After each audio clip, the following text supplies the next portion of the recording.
अहानमक्तदा संतोक्सरीब थौरम इसै सकनसी थौरम असिबु सरु याबिरिब पुनमपु तराम नोक्सरी संतोक्सरीब थौरम असिदा सिजनजरीब नंबर 7005 707808 अमुका हना 7005 707 द कॉल तौबिरक्तना अदोमना खोइदाबा अदोमना सकपिनिंगबा इसै सकपिदुना मिकुप अमतरसु मोमो मिनोक तमिनसी हौजिक वारबा हौजिक मणिपुर थोलिब इरांग असिगी मरक्ता वखल नुंगाइतबा हाइजब तारे पुनमक्सि ngahaktuasu kautoknaba amadi asolana phamungda yataduna leiriba wakhal anxiety leiba psychiatrics laklabas haitare mayam punamak asi thorom asida saruya biduna momon mino tang nokminasi mayam na hijai isai kaigino ba thorom sida noktoise har targadi isai haitaba mayam na sei saktoini masi hariba thorom asida sei sakpa hoi sometime adum yaudi yaroktabadi natte adum sei sakpa adum yarokkibasu adum leire aduga thorom asigi akoigi sum salakpadagi haitare masagi audio isai bo puthokbasu adum leikre ado ayamana haitare ni koita thorom santoksariba koisu isai haijade amadi salakadoriba imai bel singsina surta boi ta da boi mai thokpa salakpa sidadi imungda mu sampal pairakadra nung pairakadra yaugrabani yaudaba nate ko isai je sakna kari no thenga ka ji isai na langthok langjingi program yam yaugro poni hairagadi amata sakpa nate to sum ngaktang gi nungai na bai tare ngaktang awaba kauthok ningai sinjabani hai isai sakpa sida wakal nungai kan de isai maramaduna call taubirakpa matamda toina phangbiba singna nongma nini dang kanbina na ba haijari toina phangdaba chile nausing halamal maya punamakta sukudong sawa peminasi tharomasi loina saruyaning bana maramoira kanda khara yena dan ahawa macharsu ama tawrasu haitare ni koitao hoi yena dan saradi hawidana mani idon sapurnima si oina sarawle ngasi di yauna phajei sarubu hi thank you inamcha asarani konthawjam thagachari परमेश्वरी वाहेंगबाम ताचरी जुली साहा हुइद्रोम जनरेन करी मथल चारगे ताकपिरे अपोइदे वेरमद्रे अदुगा परमेश्वरी वाहेंगबाम ताचरी थरम सरुया बिरकमा हुइद्रोम जनरेन अबे खांगेंबाम ताचरी इबोहनबी नोंथोंबाम ताचरी गौरव खुमन Ravita ताचरी लांगलेन तोना same ताचरी थरम सरुया बिरकपा पाखंगरीबा हाय Thachari amadi Facebook live tale biriba mingkar pathok sarke radhika channa langwam rosni langwam thachari mioi tara taruk share hum tawthok pigre yam ganna ngasidi Facebook ta laibiriba mayam punamanasu thoromasi mipung khudimak ta khangunsi mikum khudimaksu isai haiba hitaba magi isai amamam dingangongani la na hairagasu ko mai leiram duini 7005 70780 ta call tawbiraktuna Facebook live ta leibiriba singsu isai sakpiu screen da number hapcharake amadi tonga ba platform mapan matam amata da chap manana santoksariba thorom amakani audio da 90.0 wahong radio kusem radio manipur online radio amadi thorom asibu visual da saruya biriba iscom gtpen tv channel mctv sk amadi youtube facebook live ta leibiriba punamapu taram nok sabagloina online sapam amadi जीवन नवरे मनीना खुरुमजरी इताव हरोसिने हौरसी लखत लगा होय ngasi de idi ara manga tani taw gisu isai ja nai bunga tani ngasi de nungai doi ja ne mayam houding na lo fawa thorom saru yamina si awa wakal nakal dang atang thamsi miku amatersu momon mino domina si thorom masigi ahamba caller kana no yemina si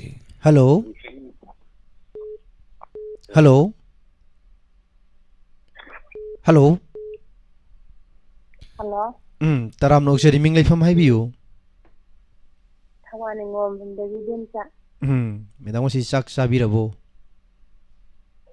sare करी मथेन चाबिरगे ngasidi urang maha thongi mo pai kha यामना सो हावबो मथेने हाइतारे अदो इसै संगना C program सिदा सरुक याबिराबनिना करम इसै खुदोन तंबिदोइनो madam lakipuri lakipiyari gidol alo na sakterage hobirasi haujarage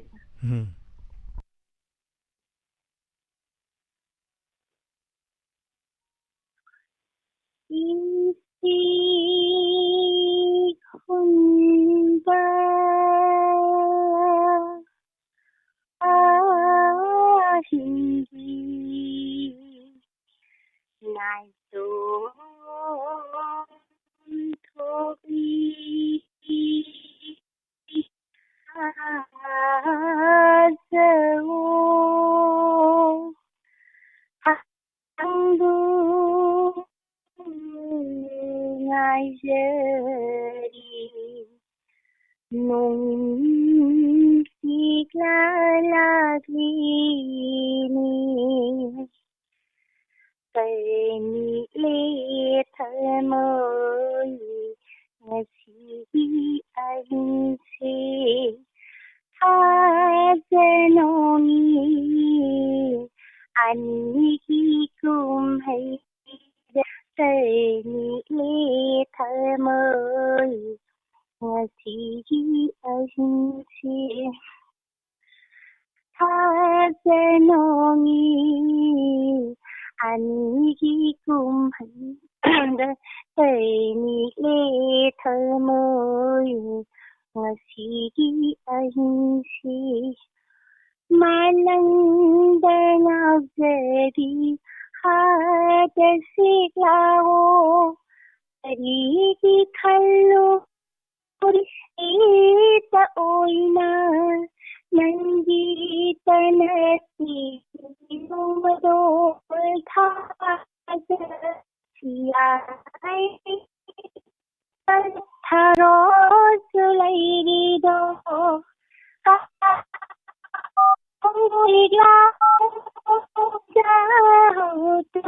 Moida kau gano silau kau moida thajani tai bang moigi thajani tai bang moigi ni le thơ môi ngasi ahin sing ha janoni ani kum hay de ni le thơ môi ngasi ahin sing ha zo na haksu Tari kita didi panglabi mahakita mo hiyawa Tari kilipana sa libanan na Kanagi mapamda siron di kanna Tari kilipana sa Ibanana kanahagi mapamda sirogi khanna kainaba sanaba nai khona tamdiba kainaba sanaba nai khona tamdiba yengni tai bangna Nai khoi kumai yengni tai bangna Nai khoi kumai se tani le thơ môi ngasi ahin si tha janoni ani kumai de Tani le thơ môi ngasi ahin si Sa loi de Yam fazaba isai masak pirakduna tarom asai mapung phanbiri yam fazana sakpirakre isai se howdagina loiba phawba thachuri matung tarakpa thorom kaya dasu soidana saru yaminase Agasari thasu Mathangi caller mulakutchage hai ki home thachuri ki home he palaba ki home ide ningjangai Hoi yengbada ki Chabada so the home lawi ki home ꯑꯗꯨꯒꯤ ꯃꯊꯪꯗ ꯑꯃꯃꯨꯛ ꯍꯥꯏꯇꯥꯔꯦ ꯑꯃꯃꯨꯛ ꯆꯠꯈ꯭ꯔꯕꯅꯤ heavy duty ꯂꯩꯕꯤꯌꯨ ꯑꯩꯈꯣꯏꯒꯤ ꯀꯩꯅꯣꯁꯤꯗ ꯆꯪꯉꯒ ꯑꯗꯨꯝ ꯌꯦꯡꯕꯤꯌꯨ ꯍꯥꯏꯇꯥꯔꯦ ꯑꯩꯈꯣꯏꯒꯤ ꯄꯦꯖꯇ ꯆꯪꯉꯒ ꯍꯦꯚꯤ ꯗ꯭ꯌꯨꯇꯤ ꯂꯩꯕꯤꯌꯨꯅ ꯑꯩꯈꯣꯏꯒꯤ ꯑꯃ ꯌꯥꯎꯔꯝꯒꯅꯤ ꯍꯥꯏꯇꯥꯔꯦ ꯃꯗꯨ ꯊꯥꯕꯤꯔꯣ ꯑꯗꯨꯒ ꯍꯦꯚꯤ ꯗ꯭ꯌꯨꯇꯤꯒꯤ ꯑꯃꯨꯛꯇꯪ ꯇꯥꯕꯤꯌꯨ ꯑꯕꯦ ꯀꯥꯡꯉꯦꯝꯕꯝ ꯊꯥꯆꯔꯤ ꯁꯥꯟꯇꯤ ꯁꯥꯟꯅꯕꯝ ꯑꯦꯜ ꯁꯨꯁꯤꯂꯥ ꯔꯕꯤꯇꯥ ꯍꯨꯏꯗ꯭ꯔꯣꯝ ꯖꯦꯅꯔꯦꯜ ꯊꯥꯆꯔꯤ ꯖꯤꯇꯦꯟ 123 ꯊꯥꯆꯔꯤ ꯀꯤꯍꯣꯝ 1 second ꯊꯥꯏꯕꯦ ꯃꯊꯣꯛꯁꯣꯝ ꯔꯣꯃꯤ ꯅꯣꯡꯊꯣꯝꯕꯝ ꯁꯔꯣꯂꯤꯟꯁꯤ ꯎꯕꯗ ꯅꯣꯛꯇꯕ ꯉꯝꯗ꯭ꯔꯦꯅ ꯇꯥꯛꯄꯤꯔꯦ ꯅꯣꯛꯀꯗꯧꯅꯤ ꯀꯦ ꯋꯥꯏ ꯃꯪꯂꯦꯝꯕ ꯊꯥꯒꯠꯆꯔꯤ ꯇꯔꯝ ꯁꯔꯨ ꯌꯥꯕꯤꯔꯛꯄ ꯖꯤꯇꯦꯟ ꯑꯍꯤꯕꯝ ꯊꯥꯒꯠꯆꯔꯤ ꯅꯤꯡꯉꯣꯝꯕꯝ ꯄ꯭ꯔꯦꯃꯤꯂꯥ ꯊꯥꯒꯠꯆꯔꯤ ꯇꯔꯝ ꯁꯔꯨ ꯌꯥꯕꯤꯔꯛꯄ ꯍꯥꯟꯅ ꯊꯥꯒꯠꯆꯔꯤ ꯑꯗꯨꯒ ꯐꯦꯁꯕꯨꯛ ꯂꯥꯏꯚꯇ ꯂꯦꯡꯁꯤꯟꯕꯤꯔꯛꯂꯤꯕ ꯃꯤꯑꯣꯏ 39 ꯇꯔꯥꯝ ꯅꯣꯛꯆꯔꯤ ꯃꯦꯝꯊꯣꯏ ꯋꯥꯏꯈꯥꯎ ꯊꯥꯒꯠꯆꯔꯤ ꯁꯥꯔ ꯏꯁꯩ ꯁꯛꯅꯤꯡꯉꯤ ꯀꯃꯥꯏꯅ ꯇꯧꯒꯅꯤ ꯇꯥꯛꯄꯤꯔꯛꯑꯦ ꯁ꯭ꯀ꯭ꯔꯤꯟꯗ ꯂꯩꯔꯦ ꯃꯦꯝꯊꯣꯏ 7005 707 808 ꯍꯥꯏꯔꯤꯕ ꯅꯝꯕꯔꯁꯤꯗ ꯀꯣꯜ ꯇꯧꯕꯤꯔꯣ ꯑꯗꯨꯒ ꯑꯗꯣꯝꯅ ꯁꯛꯄꯤꯅꯤꯡꯕ ꯏꯁꯩ ꯁꯛꯄꯤꯌꯨ ꯅꯤꯔꯣꯗꯥ ꯂꯧꯇꯣꯡꯕꯝ ꯊꯥꯒꯠꯆꯔꯤ ꯏꯕꯣꯝꯆꯥ ꯅꯤꯡꯊꯧꯖꯥ ꯊꯥꯒꯠꯆꯔꯤ ꯊꯧꯔꯝ ꯁꯔꯨ ꯌꯥꯕꯤꯔꯛꯄ ꯔꯣꯁꯅꯤ ꯑꯂꯥꯡꯕꯝ ꯔꯥꯙꯤꯀꯥ ꯏꯆꯟ ꯑꯂꯥꯡꯕꯝ ꯊꯥꯒꯠꯆꯔꯤ ꯃꯊꯪꯒꯤ ꯀꯣꯂꯔꯗ ꯑꯃꯨꯛ ꯈꯨꯗꯣꯡꯆꯥꯕ ꯄꯤꯖꯒꯦ ꯍꯜꯂꯣ Hello. ꯇꯔꯥꯝ ꯅꯣꯛꯆꯔꯤ ꯃꯤꯡ ꯂꯩꯐꯝ Hello. ꯍꯥꯏꯕꯤꯌꯨ Good evening. Good evening Jani bu ikai khomna bu chari. ꯇꯔꯥꯝ ꯅꯣꯛꯆꯔꯤ ꯇꯔꯥꯝ ꯅꯣꯛꯆꯔꯤ ꯃꯥ Phone tawjariba ai wangkai te poki pandagi biama. ꯍꯥꯏ ꯍꯥꯏ ꯏꯃꯥ Hi chai bungo. ꯏꯃꯥ ꯄꯨꯈꯤ ꯃꯄꯥꯟꯗ ꯆꯠꯂꯕ꯭ꯔꯥ ꯏꯁꯩ ꯁꯛꯑꯝꯗꯥꯏꯒꯤ Poki mapanga chatre no thli suba sida. ꯅꯥꯟꯊꯣꯛꯅꯤ ꯏꯃꯨꯡꯗ ꯂꯩꯔꯣ ꯏꯃꯥ ꯏꯃꯨꯡꯗꯩ ꯁꯛꯑꯁꯤ Oi. ꯀꯔꯤ ꯃꯊꯦꯜ ꯆꯥꯕꯤꯔꯒꯦ ꯏꯃꯥ ꯉꯁꯤꯁꯤꯕꯣ Nga thumbo ina chajare. ꯃꯊꯦꯜꯁꯨ ꯑꯍꯥꯎꯕ ꯑꯃ ꯆꯥꯕꯤꯔꯦ ꯉꯁꯤꯒꯤ ꯁꯛꯇꯣꯛꯆꯔꯤꯕ ꯏꯁꯩ ꯁꯛꯅꯁꯤ ꯊꯧꯔꯝ ꯑꯁꯤꯗ ꯀꯔꯤ ꯏꯁꯩ ꯁꯛꯄꯤꯒꯅꯤ ꯏꯃꯥ Ima thonga mesindigi femta sakjage. ꯍꯧꯕꯤꯔꯁꯤ ꯏꯃꯥ Kiba yawarsu ngakpigani. Mita thambiro. Pirangi maru kaina khongloi leihore dudang di ningba kaina chatle do ai di mai sakse pudu na pirangi maru kaina khongloi leihore do nang di ningba kaina chatle do ai di mai sakse pudu na Mapoglang amada ngairamge konung siba Mapoglang amada ngairamge konung siba tayo na natamlamle pidhigi nong damba Ningba thunglaroi handak mapokidi Ningba bu thunglaroi handak mapoki Pirangi maru kaina khongloi leihore do nang di ningba kaina nungsibagi mahaina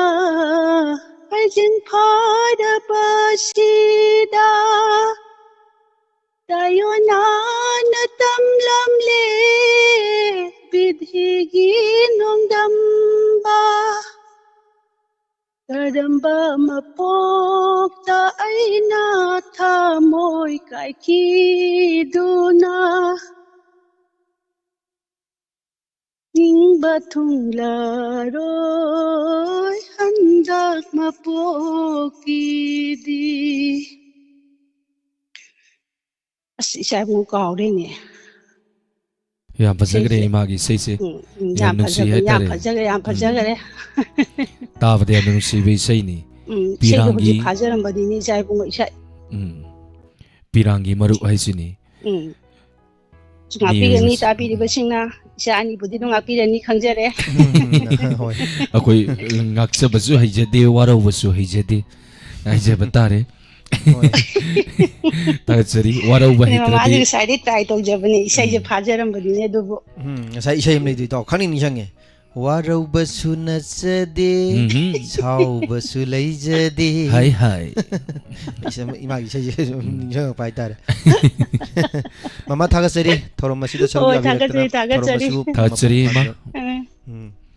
Matangi color da mukudong sa pizage. Thank you, Parmesori Wahengbam. Tatsuri Taibema, Tatsuri Sahani, Sabir Maibam Ave Kangembam, Tatsuri Liklai, Tatsuri Matangi color da kudong sa pizari.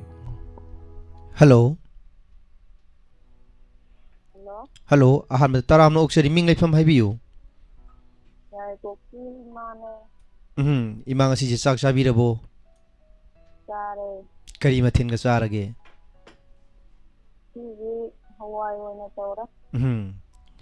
Adubudi dum how ni the Hawaii Shimayam na Hawaii and Dum Hawaii Tone Gravani, my maming Jaitare. Adoima Toromasida Saruk Yabira, Vanina Karambi say couldn't be doing Magi.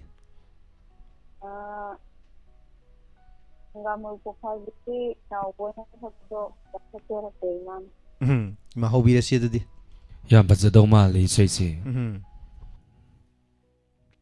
Hovida Sima.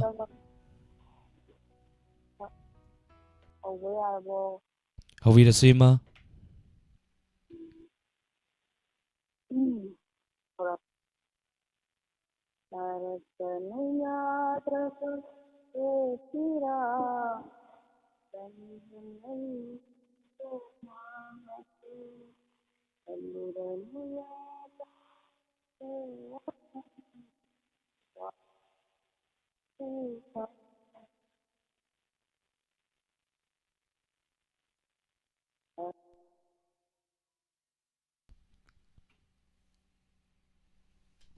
Incoming voice call from +9. Hello. Call si tak ke maleta. Okay. Matangi call da mukudong sa pizage. Hello. Hello, good evening, sir. Good evening, Taram Noksari, Mingley from my view. Bamole Kari, Benako Jason. Quire, Madame Gikonzen Takidava, Madame say Fazabazabadum Sapivani, Madame Kaimatel Savir again. Karimatel Savir again, a sisibo. Hawaii when a Sajari. A sisi Hawaii date Avazani. Hoy Malama Chinchavlo. Kernungai. Kari say Sapigani. Sir, Madame Minaf Kari, say young Kangan Tokagi. How we see? Saruyazan, we don't know. Yamanoise, Toram Saruya Birotana, Toramasiu, Mapumpan Biriba. Touchery? Tabi, the Miami, we sign him a plan from them. How we see? How very sad. No Kidara.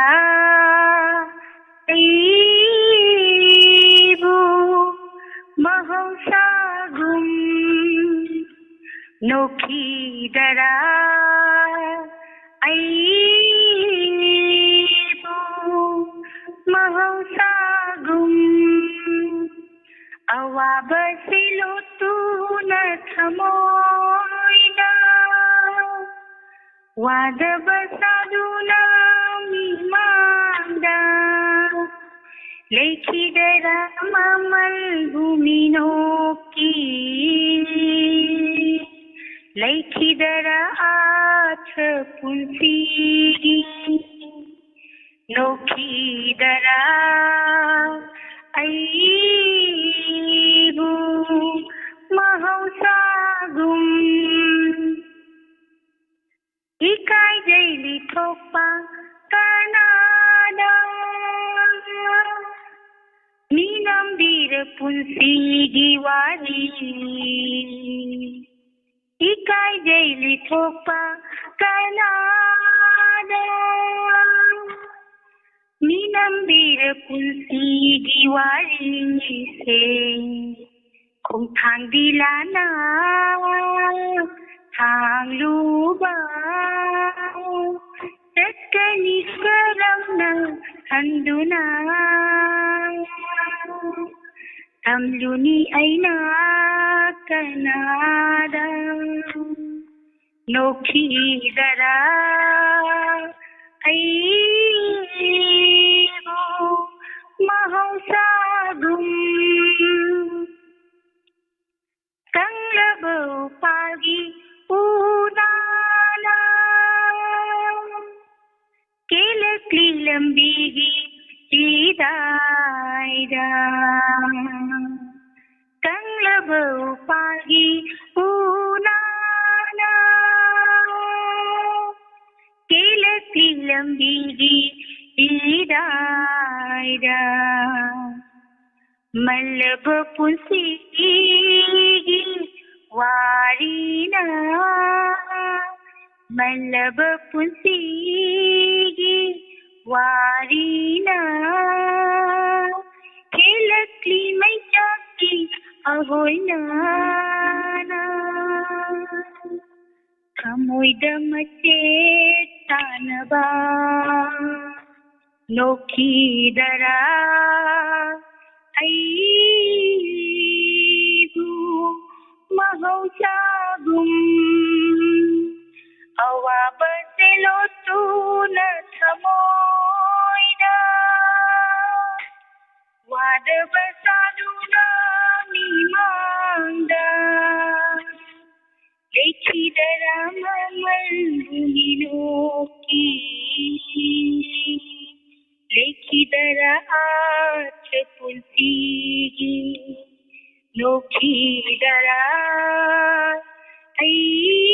ऐबु महौसागुम महौसागुम महौसागुम Talo संजरगे Thank you. Yang fazaba isay ma kudol tambiraktuna taro masibu mapang phamdiba लोक thagachari. सारिबु थागतरिया Thagachari. Mayamdagi isay mu atapa isay gay mayam sum saklabani na kuisu ahal longi ay batare isay saknaba mi lay amatang sanjarke itaw zibandagi isay mutamin na si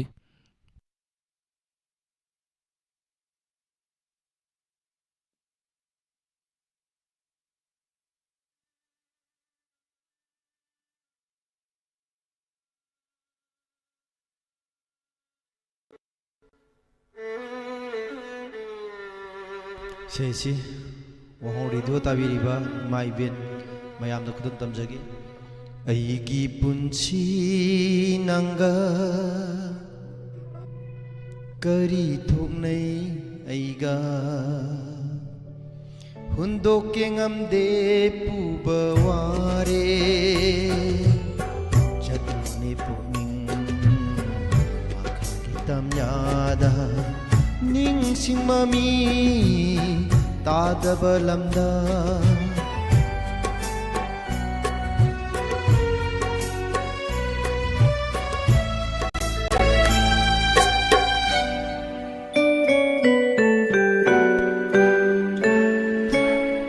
ꯃꯃꯟ ꯌꯥꯎꯗ꯭ꯔꯕ ꯑꯩꯒꯤ ꯀꯥꯏꯔꯕ ꯄꯨꯟꯁꯤ ꯃꯐꯝ ꯀꯩꯗ ꯄꯨꯔꯁꯤꯒꯦ ममन याउद्रबा कायरबा पुंसी मफम कैदा पुरसिगे अंगाउबा नोंग्लै हुमदोगले माहुम अंगाउबा नोंग्लै हुमदोगले माहुम चले अईदी assume चले जुने पुकनिंग वाखलगी तमयादा निंगसिंगममी ताद्रबा lambda Koba hauna bam da kobi se taw ziban gi thank you taw ziban gi ta puning thagapira pata chari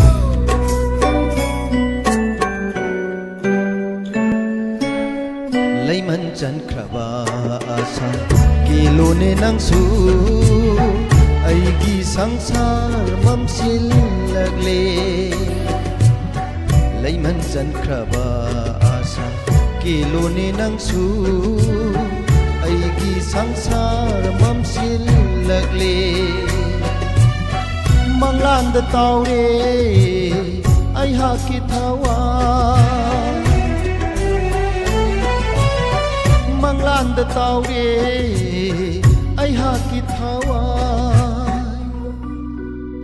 ꯆꯠꯂꯦ ꯑꯩꯗꯤ ꯑꯁꯨꯝ ꯆꯠꯂꯦ ꯆꯠꯂꯨꯅꯤ ꯄꯨꯛꯅꯤꯡ ꯋꯥꯈꯜꯒꯤ ꯇꯝꯌꯥꯗ ꯅꯤꯡꯁꯤꯡꯃꯃꯤ ꯇꯥꯗ꯭ꯔꯕ ꯂꯝꯗ ꯑꯩꯒꯤ ꯄꯨꯟꯁꯤ ꯅꯪꯒ ꯀꯔꯤ ꯊꯣꯛꯅꯩ ꯑꯩꯒ ꯍꯨꯟꯗꯣꯛꯀꯦ ꯉꯝꯗꯦ ꯄꯨꯕ ꯋꯥꯔꯦ ꯆꯠꯂꯨꯅꯤ ꯄꯨꯛꯅꯤꯡ ꯋꯥꯈꯜꯒꯤ ꯇꯝꯌꯥꯗ ꯅꯤꯡꯁꯤꯡꯃꯃꯤ ꯇꯥꯗꯕ ꯂꯝꯗ ꯑꯩꯒꯤ ꯄꯨꯟꯁꯤ ꯅꯪꯒ ꯀꯔꯤ ꯊꯣꯛꯅꯩ ꯑꯩꯒ ꯍꯨꯝꯗꯣꯛꯀꯦ ꯉꯝꯗꯦ ꯄꯨꯕ ꯋꯥꯔꯦ ꯍꯨꯝꯗꯣꯛꯀꯦ ꯉꯝꯗꯦ ꯄꯨꯕ ꯋꯥꯔꯦ ꯍꯨꯝꯗꯣꯛꯀꯦ ꯉꯝꯗꯦ ꯄꯨꯕ ꯋꯥꯔꯦ ꯋꯥ ꯋꯥ ꯋꯥ ꯋꯥ ꯌꯥꯝ ꯐꯖꯅ ꯁꯛꯄꯤꯔꯛꯈ꯭ꯔꯦ ꯏꯁꯩꯁꯦ ꯑꯩꯒꯤ ꯄꯨꯟꯁꯤ ꯅꯪꯒ ꯀꯔꯤ ꯊꯣꯛꯅꯩ ꯍꯣꯏ ꯏꯁꯩ ꯃꯌꯦꯛꯁꯤ ꯏꯕꯤꯔꯛꯏꯕ ꯁꯤꯕꯨꯁꯨ ꯍꯥꯏꯅꯤꯡꯉꯥꯏ ꯂꯩꯇꯅ ꯊꯥꯒꯠꯆꯔꯤ ꯌꯥꯝ ꯐꯖꯕ ꯏꯁꯩ ꯃꯌꯦꯛꯅꯤ ꯇꯥꯎꯖꯤꯕꯟꯅ ꯁꯛꯂꯛꯄꯁꯤ ꯏꯁꯩ ꯁꯛꯄꯗꯒꯤ ꯇꯥꯗꯅ ꯌꯥꯝ ꯐꯖꯅ ꯁꯛꯄꯤꯔꯛꯈ꯭ꯔꯦ ꯇꯥꯎꯅ ꯄꯪꯇꯥ ꯊꯥꯒꯠꯄꯤꯔꯦ ꯇꯧꯔꯤꯁꯦ ꯑꯩ ꯊꯥꯒꯠꯆꯔꯤ ꯊꯦꯡꯛ ꯌꯨ ꯃꯌꯥꯝꯁꯨ ꯊꯥꯒꯠꯆꯔꯤ ꯃꯊꯪꯒꯤ ꯀꯣꯂꯔꯗ ꯈꯨꯗꯣꯡꯆꯥꯕ ꯄꯤꯖꯒꯦ ꯊꯦꯡꯛ ꯌꯨ ꯉꯁꯤꯒꯤ ꯌꯨꯇ꯭ꯌꯨꯕꯇ ꯇꯦꯜꯂꯕ ꯃꯇꯝ ꯑꯁꯤꯗ ꯃꯤꯑꯣꯏ 144 ꯂꯦꯡꯁꯤꯟꯕꯤꯔꯛꯄ ꯊꯥꯒꯠꯆꯔꯤ ꯑꯃꯗꯤ ꯐꯦꯁꯕꯨꯛꯇ ꯃꯤꯑꯣꯏ 40 ꯊꯧꯔꯝꯁꯤꯗ ꯁꯔꯨꯛ ꯌꯥꯗꯨꯅ ꯂꯩꯕꯤꯔꯤꯕ ꯊꯥꯒꯠꯆꯔꯤ ꯃꯦꯝꯊꯣꯏ ꯋꯥꯏꯈꯣꯝ ꯊꯥꯒꯠꯆꯔꯤ ꯊꯦꯡꯛ ꯌꯨ ꯏꯇꯥꯎꯖꯤꯕꯟꯒꯤꯗꯃꯛꯇ ꯈꯨꯕꯥꯛ ꯍꯧꯅ ꯈꯨꯕꯤꯔꯛꯄ ꯊꯥꯒꯠꯆꯔꯤ ꯀꯦꯊꯕꯤ ꯂꯣꯋꯥ ꯊꯥꯒꯠꯆꯔꯤ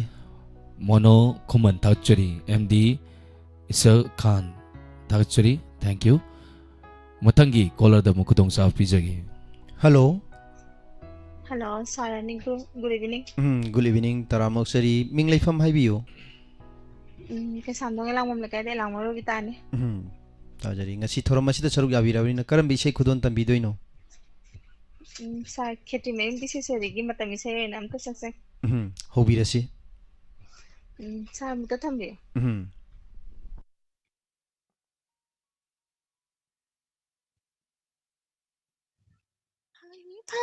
Dagi, and Shinagi, oi daure.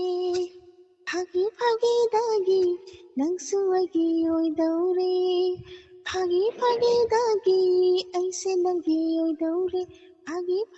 dagi, aise nangi, oi daure. Icham samna tina ramba punsi kong la oi daure. Mina luina khangnare, nangi egi marise. Mina luina khangnare, nangi egi warise. Phagi dagi, aise nangi, oi daure. Nangse, aigi thawaini, aika tagi oi jage. Nangse, aigi thawaini, aika tagi oi jage. Ayung tinamidang tumba chaba khangdare. Miku kodingo jage, nungsi nangi satamdo. Angkau bini hainare, lamhen bini ngangnare. Nina luina khangnare, nangi egi warise. Nina luina ngangnare, nangi egi warise. Phagi dagi, aise nangi oi daure. Awang laikai thabalda, thabal chongawi tabada. Awang laikai thabalda, thabal chongawi tabada. Hari utang laikiba chatpada sunang kabo. Laki tarangai bada kaya mikai khangbara. Nungsiba na isasi pum yom di pamuba. Mina luina ngangnare, nangi egi warise. ꯅꯤꯅ ꯂꯣꯏꯅ ꯉꯥꯡꯅꯔꯦ ꯅꯪꯒꯤ ꯑꯩꯒꯤ ꯃꯔꯝꯁꯦ ꯐꯥꯒꯤ ꯐꯥꯒꯤꯗꯥꯒꯤ ꯑꯩꯁꯦ ꯅꯪꯒꯤ ꯑꯣꯏꯗꯧꯔꯦ ꯐꯥꯒꯤ ꯐꯥꯒꯤꯗꯥꯒꯤ ꯑꯩꯁꯦ ꯅꯪꯒꯤ ꯑꯣꯏꯗꯧꯔꯦ 이점 잠나티 나란 바쁜시 콩을 울더리 니네 루이네 강내리 낭기 애기 말이시 니네 루이네 앙내리 낭기 애기 와리시 파기 파기 다기 아이세 낭기 오이더리 잘하신 잘하게 ꯏꯁꯩꯁꯤ ꯌꯥꯝ ꯐꯖꯅ ꯈꯨꯗꯣꯟ ꯇꯝꯕꯤꯔꯝꯃꯤ ꯀꯂꯥꯀꯥꯔ ꯑꯃꯗꯒꯤ ꯇꯥꯗꯅ ꯍꯥꯏꯇꯥꯔꯦ ꯆꯟ ꯉꯁꯤꯁꯤꯕꯨ ꯀꯔꯤ ꯃꯊꯦꯜꯒ ꯆꯥꯕꯤꯈ꯭ꯔꯒꯦ ꯉꯁꯤꯗꯤ ꯌꯦꯔꯨꯝ ꯊꯣꯡꯕ ꯏꯔꯣꯟꯕ ꯆꯝꯐꯨꯠ ꯁꯨꯃꯥꯏꯅ ꯆꯥꯔꯦ ꯁꯥꯏ ꯍꯧꯔꯛꯄꯗ ꯍꯪꯍꯧꯗ꯭ꯔꯦꯕꯀꯣ ꯍꯧꯔꯛꯄꯗ ꯍꯪꯍꯧꯗ꯭ꯔꯗꯤ ꯏꯁꯩꯁꯤꯒꯤ ꯃꯇꯨꯡꯗ ꯍꯪꯖꯔꯒꯦꯅ ꯇꯧꯕ ꯑꯩꯅ ꯑꯗ ꯏꯁꯩꯁꯦ ꯐꯖꯅ ꯈꯨꯗꯣꯟꯗ ꯉꯁꯥꯏ ꯍꯤꯟꯖꯥꯡ ꯃꯊꯦꯜꯗꯣ ꯍꯥꯎꯈꯤꯕꯅꯤꯅ ꯍꯥꯏꯇꯥꯔꯦ ꯃꯊꯦꯜꯗꯨꯒ ꯑꯗꯨꯝ ꯆꯥꯅꯕ ꯏꯁꯩꯅꯤ ꯁꯥꯒꯤ ꯏꯁꯩꯗꯣ ꯌꯥꯝ ꯐꯖꯩ ꯊꯥꯒꯠꯆꯔꯤ ꯊꯥꯒꯠꯆꯔꯤ ꯊꯥꯒꯠꯄꯤꯔꯛꯄ ꯊꯥꯒꯠꯆꯔꯤ ꯊꯦꯡꯛ ꯌꯨ ꯊꯧꯔꯝ ꯁꯔꯨꯛ ꯌꯥꯕꯤꯔꯛꯄ ꯊꯧꯔꯝꯒꯤ ꯃꯈꯥ ꯆꯠꯊꯖꯔꯛꯄ ꯃꯊꯪꯒꯤ ꯀꯣꯂꯔꯗ ꯑꯃꯨꯛ ꯈꯨꯗꯣꯡꯆꯥꯕ ꯄꯤꯖꯒꯦ ꯅꯥꯎꯔꯦꯝ ꯀꯕꯤꯇꯥ ꯊꯥꯒꯠꯆꯔꯤ ꯑꯕꯦ ꯋꯥꯏꯈꯣꯝ ꯁꯕꯤꯔ ꯃꯥꯏꯕꯝ ꯊꯥꯒꯠꯆꯔꯤ ꯑꯝꯕꯥ ꯊꯦꯡꯛ ꯌꯨ ꯊꯧꯔꯝ ꯁꯔꯨꯛ ꯌꯥꯕꯤꯔꯛꯄ ꯊꯧꯔꯝꯒꯤ ꯃꯈꯥ ꯆꯠꯊꯖꯔꯛꯄ ꯃꯊꯪꯒꯤ ꯀꯣꯂꯔ ꯂꯧꯈꯠꯆꯒꯦ ꯁꯨꯅꯤ ꯂꯥꯏꯁ꯭ꯔꯝ ꯖꯣꯌꯥ ꯊꯥꯒꯠꯆꯔꯤ ꯃꯇꯝ ꯄꯔꯃꯤꯂꯥ ꯊꯥꯒꯠꯆꯔꯤ ꯂꯂꯤꯇꯥ ꯌꯦꯡꯈꯣꯝ ꯑꯕꯦꯝ ꯍꯩꯁꯅꯥꯝ ꯊꯥꯒꯠꯆꯔꯤ ꯉꯁꯤꯒꯤ ꯅꯧꯅ ꯆꯪꯕꯤꯔꯛꯈ꯭ꯔꯕ ꯊꯧꯔꯝ ꯑꯁꯤꯗ ꯁꯔꯨꯛ ꯌꯥꯕꯤꯕ ꯂꯦꯡꯁꯤꯟꯕꯤꯔꯛꯂꯤꯕ ꯃꯌꯥꯝ ꯄꯨꯝꯅꯃꯛꯄꯨ ꯑꯃꯨꯛꯀ ꯍꯟꯅ ꯇꯔꯥꯝ ꯅꯣꯛꯆꯔꯤ ꯑꯦꯁ ꯔꯣꯕꯤꯇꯥ ꯊꯥꯒꯠꯆꯔꯤ ꯏꯅꯥꯎ ꯁꯅꯥ ꯁꯤꯡꯍꯥ ꯊꯥꯒꯠꯆꯔꯤ ꯊꯧꯔꯝ ꯁꯔꯨꯛ ꯌꯥꯕꯤꯔꯛꯄ ꯅꯥꯎꯔꯦꯝ ꯀꯕꯤꯇꯥ ꯑꯦꯁ ꯑꯩꯁ ꯁꯌꯥ ꯊꯥꯒꯠꯆꯔꯤ ꯍꯜꯂꯣ ꯍꯜꯂꯣ ꯇꯔꯥꯝ ꯅꯣꯛꯆꯔꯤ ꯁꯥꯔ ꯔꯣꯂꯦꯜ ꯑꯃꯗꯤ ꯁꯥꯔ ꯑꯦꯗꯤꯠ ꯃꯃꯤꯡ ꯀꯔꯤ ꯁꯥꯔ ꯖꯤꯕꯟ ꯏꯀꯥꯏ ꯈꯨꯝꯅꯕ ꯆꯔꯤ ꯁꯥꯔ ꯑꯅꯤꯕꯨ ꯇꯔꯥꯝ ꯅꯣꯛꯆꯔꯤ ꯁꯥꯔ ꯑꯩꯍꯥꯛ ꯀꯛꯆꯤꯡ ꯄꯥꯖꯤ ꯂꯩꯀꯥꯏ ꯃꯅꯥꯔꯤ ꯄꯔꯦꯡꯗꯒꯤ ꯑꯩꯒꯤ ꯃꯤꯡ ꯑꯦꯝ ꯗꯩꯅꯗꯦꯕꯤ ꯀꯧꯖꯩ ꯁꯥꯔ ꯊꯥꯒꯠꯆꯔꯤ ꯊꯧꯔꯝ ꯁꯔꯨꯛ ꯌꯥꯕꯤꯔꯛꯄ ꯀꯔꯤ ꯃꯊꯦꯜ ꯆꯥꯕꯤꯔꯒꯦ ꯁꯥꯔ ꯉꯁꯤꯗꯤ ꯍꯋꯥꯏ ꯑꯣꯏꯅ ꯊꯣꯡꯖꯔꯦ ꯍꯋꯥꯏ ꯑꯣꯏꯅ ꯑꯧ ꯀꯩꯗꯧꯔꯕ ꯌꯥꯎꯕꯖꯥꯠꯅꯣ ꯍꯋꯥꯏ ꯉꯥꯛꯇ ꯀꯣꯜ ꯇꯧꯔꯛꯏꯁꯤꯕꯣ ꯉꯁꯤꯁꯦ ꯍꯋꯥꯏ ꯗꯦ ꯇꯥꯔꯝꯕꯅꯤ ꯉꯁꯤ ꯃꯥꯅꯤ ꯍꯋꯥꯏ ꯗꯦꯅꯤ ꯍꯋꯥꯏ ꯗꯦ ꯑꯩꯈꯣꯏ ꯗꯥꯏꯃꯟꯒꯤ ꯐꯦꯃꯤꯂꯤꯗꯤꯅꯦ ꯎꯝ ꯑꯩꯈꯣꯏ ꯋꯥꯈꯜ ꯃꯥꯟꯅꯕꯩꯔ ꯈꯪꯗꯦꯕꯀꯣ ꯏꯟꯁꯥꯡ ꯏꯔꯣꯜꯂꯦꯗꯅ ꯄꯨꯂꯞ ꯏꯔꯣꯜꯂꯅꯤ ꯍꯣꯏ ꯌꯦꯟ ꯆꯥꯔꯦ ꯌꯦꯟ ꯄꯨꯂꯞ ꯍꯣꯏ ꯍꯣꯏ ꯉꯁꯤ ꯏꯔꯣꯟꯕꯗꯤ ꯋꯥꯈꯜꯁꯦ ꯆꯞ ꯃꯥꯟꯅꯈꯤꯕ ꯍꯥꯏꯇꯥꯔꯦ ꯆꯞ ꯃꯥꯟꯅꯖꯕ ꯑꯗꯨꯅꯅꯤ ꯁꯥꯔ ꯑꯣꯀꯦ ꯊꯥꯒꯠꯆꯔꯤ ꯀꯔꯤ ꯏꯁꯩ ꯈꯨꯗꯣꯜ ꯇꯝꯕꯤꯒꯅꯤ ꯁꯥꯔ ꯑꯩꯒꯤꯁꯤ ꯁꯤꯡꯒꯔꯒ ꯀꯅꯥꯝꯇ ꯈꯪꯖꯗꯦꯕꯀꯣ ꯑꯩ ꯌꯥꯝ ꯄꯥꯝꯖꯕ ꯑꯃꯇꯪ ꯁꯛꯆꯔꯛꯀꯦ ꯁꯥꯔ ꯍꯧꯔꯁꯤ ꯍꯧꯖꯔꯒꯦ ꯁꯥꯔ ꯑꯍꯤꯡ ꯇꯥꯡꯂꯧꯁꯤ ꯊꯦꯡꯖꯤꯜꯂꯛꯂꯤ ꯆꯨꯔꯝꯕ ꯅꯣꯡꯁꯨ ꯂꯦꯞꯈꯔꯤ ꯊꯥꯖꯁꯤ ꯃꯉꯥꯟ ꯍꯨꯟꯗꯣꯛꯂꯛꯂꯤ ꯑꯍꯤꯡ ꯇꯥꯡꯂꯧꯁꯤ ꯊꯦꯡꯖꯤꯜꯂꯛꯂꯤ ꯆꯨꯔꯝꯕ ꯅꯣꯡꯁꯨ ꯂꯦꯞꯈꯔꯤ ꯊꯥꯖꯁꯤ ꯃꯉꯥꯟ ꯍꯨꯟꯗꯣꯛꯂꯛꯂꯤ ꯅꯪꯁꯨ ꯁꯣꯏꯗꯅ ꯎꯔꯝꯒꯅꯤ ꯅꯤ ꯊꯥꯖꯁꯤ ꯁꯣꯏꯗꯅ 우람가니 낭수 소이다나 우람가니 타즈시 소이다나 우람가니 낭수 타즈부 빰자바니 나도 또민 인다바라 오 hꯧꯈꯤꯕ ꯋꯥꯔꯤ ꯅꯤꯡꯁꯤꯡ ꯍꯧꯈꯤꯕ ꯋꯥꯔꯤ ꯅꯤꯡꯁꯤꯡ ꯑꯩꯒꯨꯝꯅ ꯃꯩꯁꯥ ꯂꯥꯡꯂꯕꯔꯥ ꯑꯍꯤꯡ ꯇꯥꯡꯂꯧꯁꯤ ꯊꯦꯡꯖꯤꯜꯂꯛꯂꯤ ꯆꯨꯔꯝꯕ ꯅꯣꯡꯁꯨ ꯂꯦꯞꯈꯔꯤ ꯊꯥꯖꯁꯤ ꯃꯉꯥꯟ ꯍꯨꯟꯗꯣꯛꯂꯛꯂꯤ ꯄꯨꯛꯆꯦꯟ ꯇꯞꯄꯤ ꯊꯥꯖꯧ ꯅꯤꯡꯁꯤꯡꯍꯟꯕꯤꯒꯅꯨ ꯃꯉꯣꯟꯗ ꯃꯩꯁꯥꯅ ꯉꯥꯎꯔꯕꯤ ꯑꯩꯕꯨ ꯑꯃꯨꯛ ꯃꯩꯁꯥꯅ ꯉꯥꯎꯔꯕꯤ ꯑꯩꯕꯨ ꯑꯃꯨꯛ ꯊꯥꯖ ꯅꯪꯅ ꯊꯦꯝꯖꯤꯟꯕꯤꯌꯨ ꯑꯣ 와한비라누 농시바마부 와한비라누 농시바마부 카이나마이차 랑라바마부 아힝 땅로세 탱질락리 수람바농수 lepkhari thajsi mangan undorakli thajsi mangan undorakli loisinjarge sarani ꯏꯁꯩꯁꯨ ꯌꯥꯝ ꯐꯖꯅ ꯈꯨꯗꯣꯟ ꯇꯝꯕꯤꯔꯝꯃꯤ ꯏꯁꯩꯁꯦ ꯍꯥꯏꯇꯥꯔꯦ ꯁꯛꯄꯤꯕꯁꯤꯅ ꯎꯃꯣꯅꯤꯅ ꯁꯛꯄꯤꯕ ꯏꯁꯩꯅꯤ ꯑꯗꯨꯝ ꯆꯥꯅꯁꯨ ꯌꯥꯝ ꯐꯖꯅ ꯁꯛꯄꯤꯔꯛꯈ꯭ꯔꯦ kawi sar ꯑꯗꯣ ꯃꯌꯥꯝꯁꯦ ꯁꯨꯝ ꯍꯥꯏꯗꯤ ꯀꯣꯂꯔꯁꯨ ꯑꯇꯞꯄ ꯑꯗꯒꯤ ꯑꯩꯈꯣꯏꯁꯨ ꯁꯨꯝ ꯑꯇꯞꯄ ꯇꯧꯔꯗꯤ ꯌꯥꯗ꯭ꯔꯦꯅ ꯃꯌꯥꯝꯁꯦ ꯁꯨꯝ ꯇꯨꯝꯊꯈꯤꯗꯣꯔꯦ ꯍꯥꯏꯇꯥꯔꯦ ꯑꯗꯣ ꯏꯇꯥꯎꯗꯒꯤ ꯏꯁꯩꯁꯦ ꯈꯤꯇꯪ ꯂꯥꯡꯕ ꯑꯃ ꯇꯥꯔꯒ ꯃꯌꯥꯝꯁꯦ ꯑꯝꯇꯪ ꯗꯥꯟꯁ ꯈꯤꯇꯪ ꯇꯧꯍꯟꯗ꯭ꯔꯒꯗꯤ ꯃꯤꯠ ꯅꯥ ꯈꯤꯇꯪ ꯁꯤꯡꯍꯟꯗ꯭ꯔꯒꯗꯤ ꯑꯩꯈꯣꯏꯒꯤ ꯋꯥꯈꯜꯁꯦ ꯁꯨꯝ ꯅꯦꯝꯊꯈꯤꯗꯣꯔꯦ ꯏꯇꯥꯎ ꯑꯗꯨꯅ ꯏꯇꯥꯎꯅ ꯀꯣꯂꯔꯁꯤꯒꯤ ꯉꯥꯏꯕ ꯑꯣꯏꯅ ꯍꯥꯏꯇꯥꯔꯦ ꯑꯗꯣ ꯏꯁꯩ ꯈꯤꯇꯪ ꯂꯥꯡꯕ ꯑꯝꯇꯪ ꯁꯛꯆꯤꯟꯕꯤꯔꯒꯗꯤ ꯃꯌꯥꯝꯁꯦ ꯈꯤꯇꯪ ꯅꯨꯡꯉꯥꯏꯅꯦꯅ ꯈꯟꯖꯩ ꯂꯥꯡꯁꯦ ꯌꯥꯔꯦ ꯏꯇꯥꯎ ꯍꯣꯏ ꯈꯤꯇꯪ ꯂꯥꯡꯁꯦ ꯉꯁꯥꯏ ꯁꯨꯝ ꯇꯞꯄꯒ ꯁꯨꯝ ꯂꯩꯈꯤꯗꯣ ꯁꯨꯝ ꯇꯞꯊꯈꯤꯗꯣꯔꯦꯕ ꯀꯣꯂꯔ ꯉꯥꯛꯇꯪ ꯄꯥꯏꯕꯤꯌꯨ ꯎꯝ ꯂꯥꯡꯁꯦ ꯌꯥꯔꯦ ꯎꯝ ꯃꯌꯥꯝ ꯂꯥꯡꯉꯁꯨ ꯌꯥꯔꯦꯀꯣ ꯍꯣꯏ ꯑꯔꯥꯡꯕ ꯏꯁꯩ ꯑꯃ ꯁꯛꯆꯔꯛꯀꯦ ꯍꯣꯏ ꯑꯩ ꯁꯛꯇ꯭ꯔꯤ ꯁꯤ ꯏꯁꯩꯁꯦ ꯁꯣꯏꯈꯤꯕ ꯂꯥꯡꯈꯤꯕ ꯌꯥꯎꯔꯁꯨ ꯃꯌꯥꯝ ꯄꯨꯝꯅꯃꯛꯅ ꯉꯥꯛꯄꯤꯒꯅꯤ ꯂꯥꯡꯉꯁꯤ ꯌꯥꯔꯕ ꯏꯁꯩꯁꯦ ꯌꯥꯝꯅ ꯅꯨꯡꯉꯥꯏ ꯅꯨꯡꯁꯤꯅ ꯇꯥꯛꯄꯤꯔꯛꯏ ꯏꯁꯩꯁꯦ ꯌꯥꯔꯦꯅ ꯈꯨꯠꯁꯦ ꯑꯃꯨꯛ ꯇꯥꯛ ꯂꯧꯊꯧꯔꯛꯑꯗꯤ ꯏꯁꯩꯁꯦ ꯂꯥꯡꯁꯤꯜꯂꯛꯄ ꯌꯥꯔ ꯄꯣꯠꯅꯤ ꯍꯧꯔꯁꯤꯔ ꯏꯁꯩꯁꯦ ꯁꯛꯑꯝꯗꯥꯏꯁꯤ ꯏꯇꯥꯎ ꯀꯩꯅꯣꯝꯅꯤ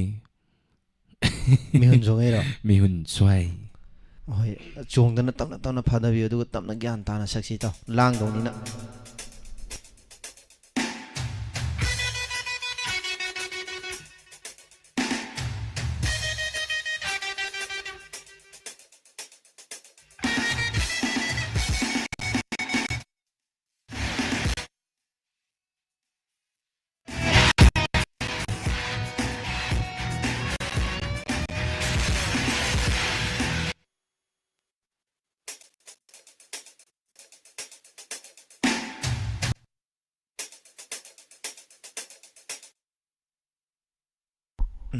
ꯈꯤꯇꯪ ꯅꯨꯡꯉꯥꯏꯇ꯭ꯔꯦ ꯃ꯭ꯌꯨꯖꯤꯛꯁꯦ ꯈꯤꯇꯪ ꯀꯩꯅꯣ ꯇꯧꯗ ꯉꯥꯛꯇꯪ ꯁꯦꯝꯖꯈꯤꯒꯦ ꯃꯌꯥꯝꯅ ꯋꯥꯔꯧꯕꯤꯔꯣꯏ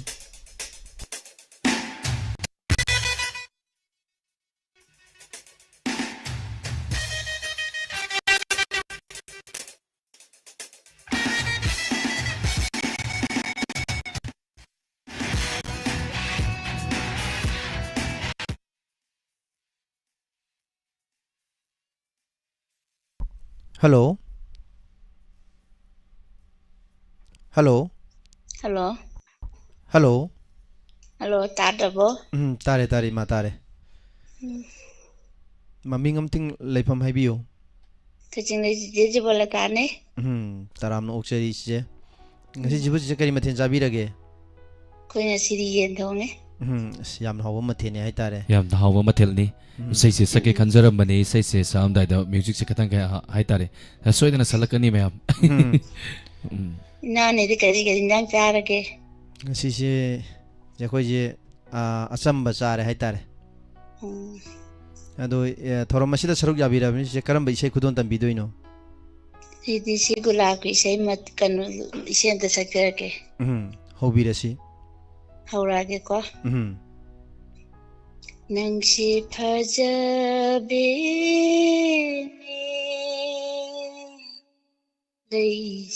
레이싱하이 낭시 뭉시버니 레이낭하이 아이나서 칼리카리기노 아이나서 칼리카리기노 낭나 아소 누시리바 낭시 파자바니 고긴나하이 낭시 누시바니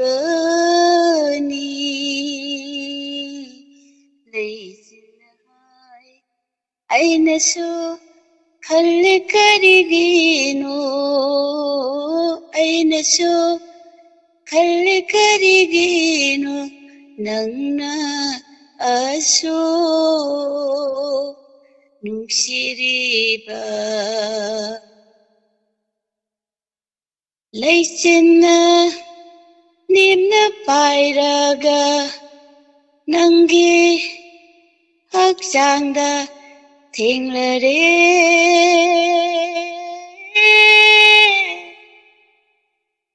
우체나 파이바 까우라가 오는게 랭좀다 동래래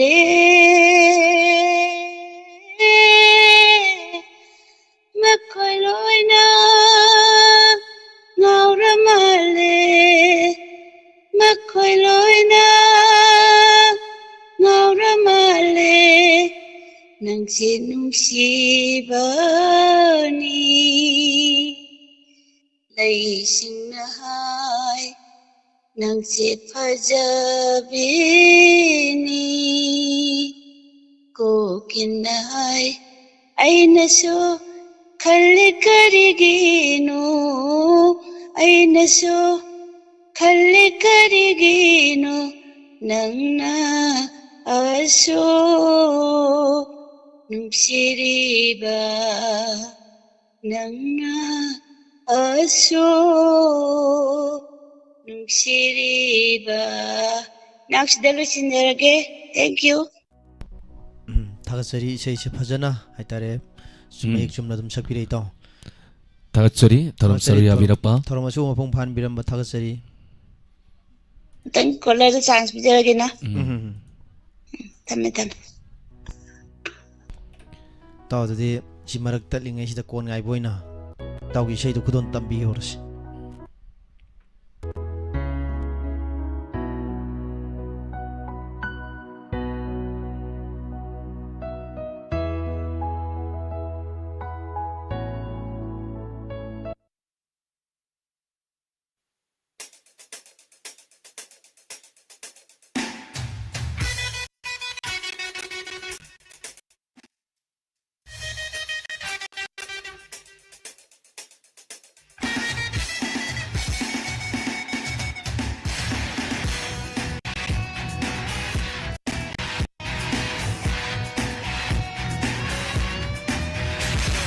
통나 호드라마 농시 버딱시 솔라가 똑소 농시 콩골리루누 어랭 부타자니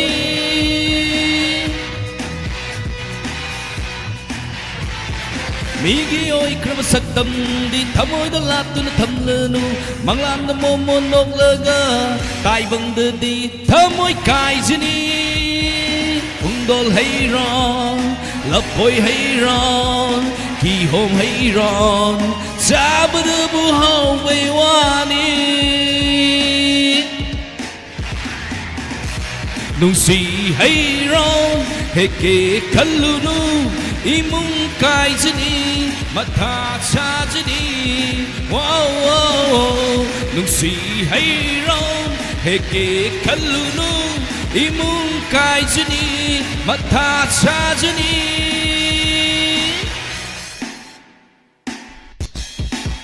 तावगी सैसिदी लोइना सुरे मला फोसी यावरे बिहोम सु यावरे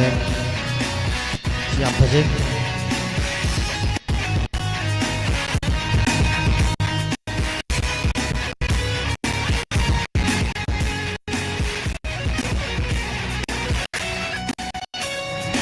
앉아 자는 멜레랑이 상돈 망드 뿜자우 부비 따즈니 Mapupan lay kon di lam hen ba khoi mu sa jrunu sakal tok du na tok chani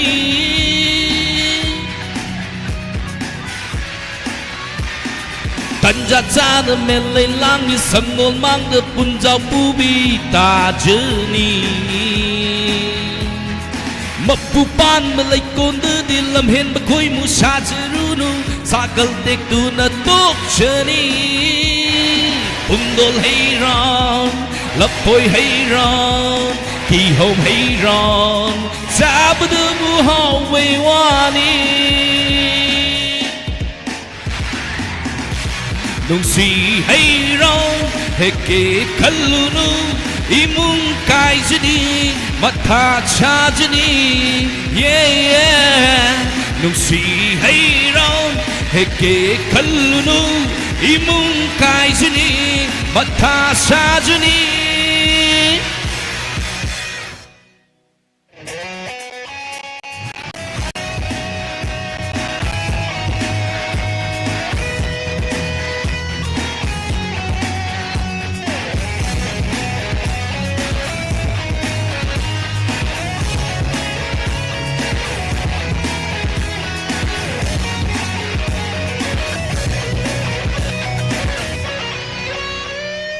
Mày cả đã sắp bao đồ làm nó yên là cái chắc dâu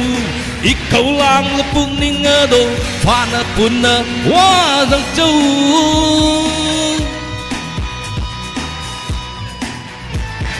lo nó thục nó chân đu nó hú ran chắc ra tâm lu bờ gan na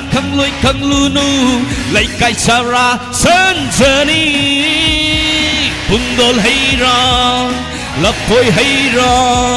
kỳ hôm hay ron cha bữa đêm hao về hoa ni nung si hay ron he ke kalunu imun kai jini matha cha jini nung si hay ron he ke kalunu imun kai jini matha cha jini Wow, tao chỉ số này đi, số này cái sẽ sắc thuốc tông malu đấy ta đấy. Na ba ko loi phai do ni se kalakaram de kita na sak ba de to why ta re asing ba di ta manau malu re kamai to in to jibo khunjin duga de sắc thuốc ji gai ta re thakasari thank you sai sai yang wang bi sai sui ba ko hoi skin su phana wang edi marak tat khadra sine khalli ji hai hai phajana pang to lan thu pire to thank you very much me apuna mana thak mathagi caller lo khosage hello hello Hello. Taram no aksari ming leifam hai biyo. Salam tunde fama. Ngasi je kari mathin sabirage. Ye nang gi rom bangsa. Yamna ho mathin ju sare. Thorom masida saruk yabirabina karamba isai khudon tambido ino ngasi se. Sir Jensa Sapa yening hula le se. Yamna su phajaba isai mayek ni hai tare. Hobira sira du de. Masa munta masa.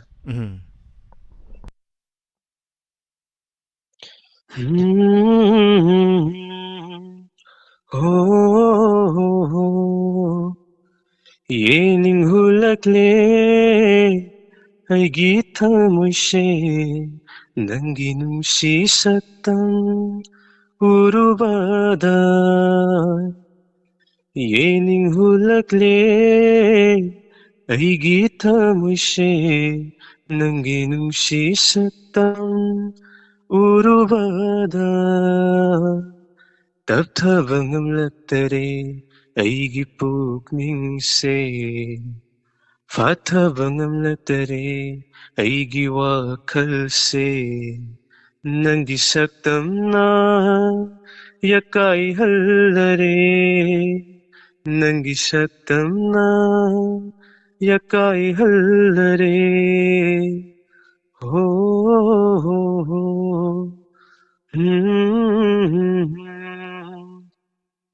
yening hulakle aigi thamoise nangi nungsi satang urubada nangi nungsi satang urubada khanglamdaba nungsiba khanghalle nangna uruba yenglubada nangi sumhat pasaktam aigita oiningbana khambal basu hayrakle ha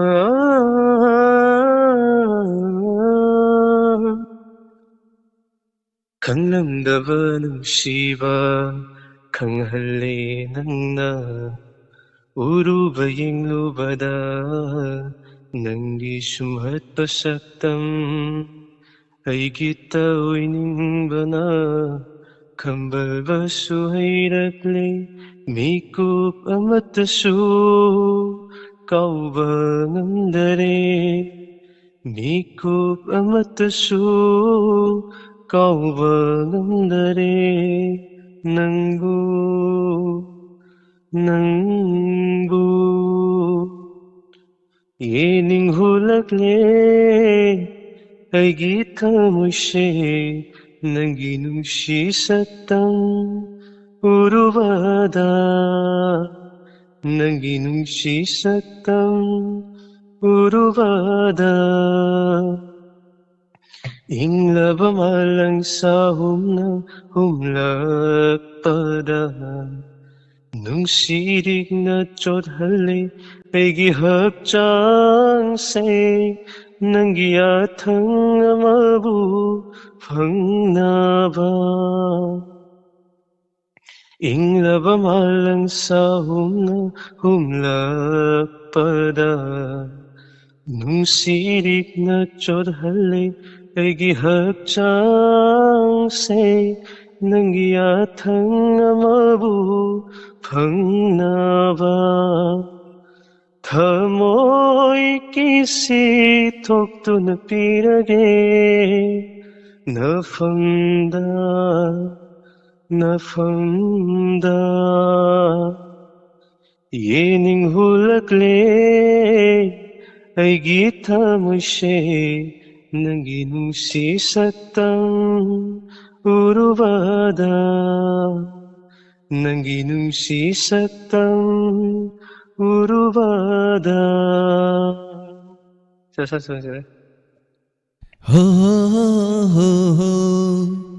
Yang pasana inaugi konsen yang pasakrava konjel na sei siwu sakpidaktana thorama siwu mapung phan biba inau thakchari hanana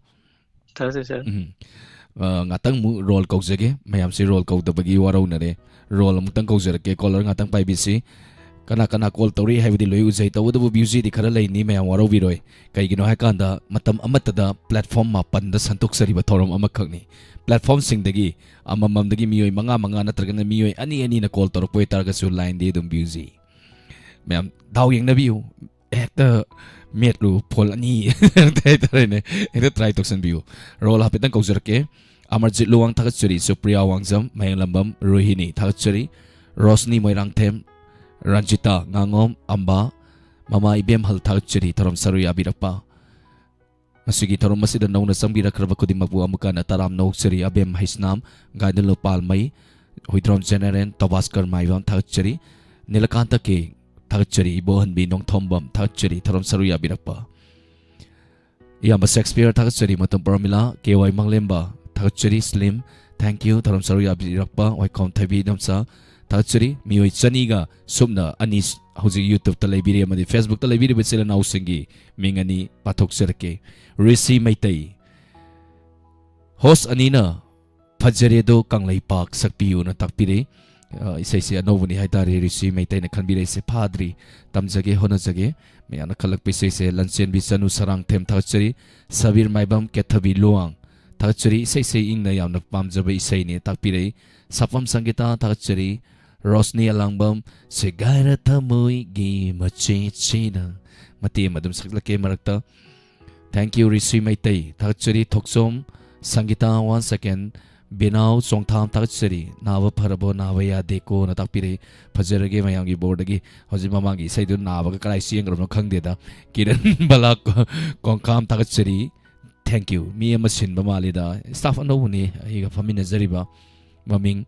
Jiban Naurem mayam gidamakta haure haitare arangba isai amukta sakpira u ba hosana hoji arangam sakre loirakpada leiri arangba ngatani isai salaki doribani ngasigi inspector tayai me apuna ngaminasi ngasigi inspector tayai wari soidana phajagani. Hello. Hello. Ahanbada Taram no Oksari Ming Leifam Haibiyo. Khongsangdagi Jimita. Taram no Oksari Thorom Masita Saruk Yabirabina Karamba Isai Kudon Tambidoino. मेरा थागी सनारे तबदो ꯍꯧꯕꯤꯔꯁꯤꯔꯣ मेरा थागी सनारे मारसिदा मेरा थागी सनारे मारसिदा सना लेबाक मणिपुरगी ningon pumnama mabung maupa pumnamatna takau jaba thasida harau minuka loinana mapam lamdam dalak javatha harau minuka loinana मपम लमदम दलाक जवथा मेरा थागी तनारै मारक्सिदा angang oiringay matam balem panthau sanggaida angang oiringay matam Balim panthau sanggaida nokna kena sana jaba haudo kaya doning sing laga nokna kena sana jaba haudo kaya doning sing laga mapam lamdam dala javatha मेरा थागी सनारे मारक्सिदा इधर लोचन सा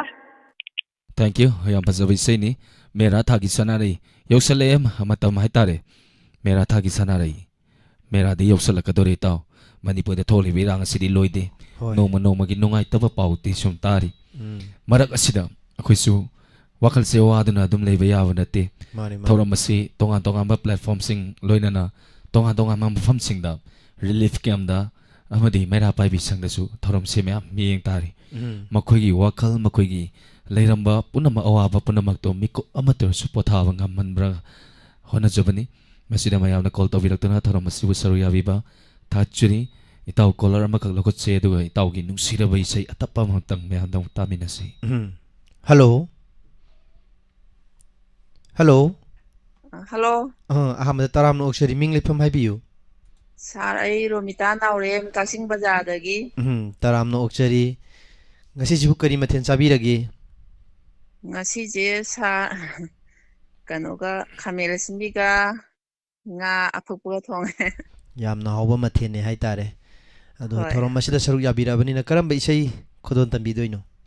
sa atheng bada thaban film dai isai amta saruk yaja ke sa hobirasi hoi sa aidi nanga hinni narani aidi nanga hinni narani handaki mapo shitanatana mapo mapo khuding ma aidi nanga hinni narani aidi nanga hinni narani laglabani aidi nanakta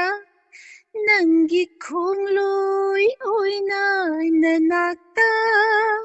la la la la la la la laglabani aidi nanakta nangi khongloi oina nanakta awanungai animakta saruk yazeregi haina thambiyu aibu nanaktalinda thambiyu aibu nanaktalinda hinjegi narum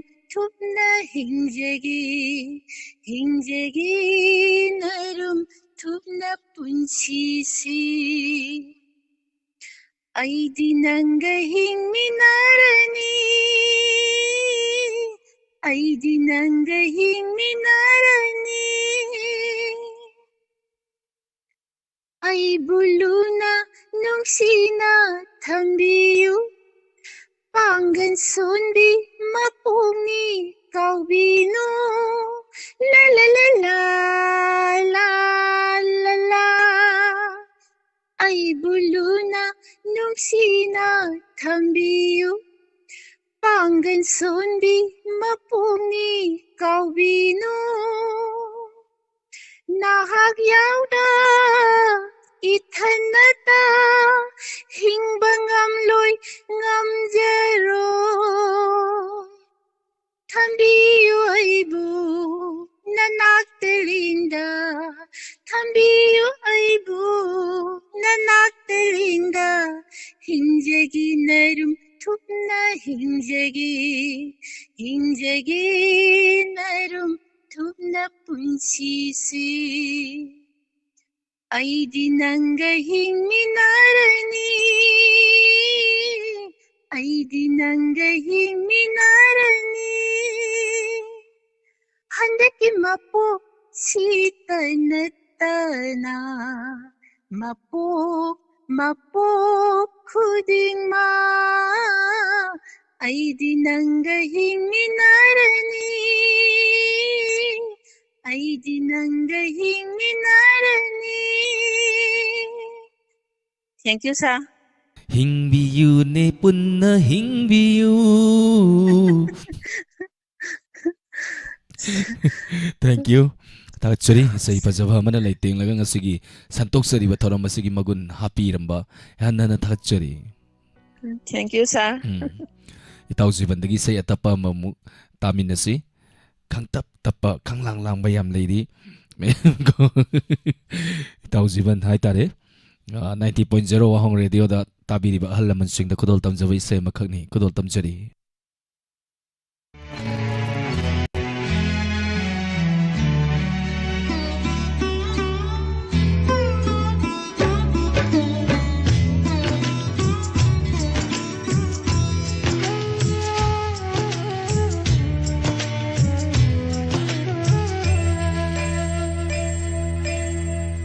Hainingba kayasu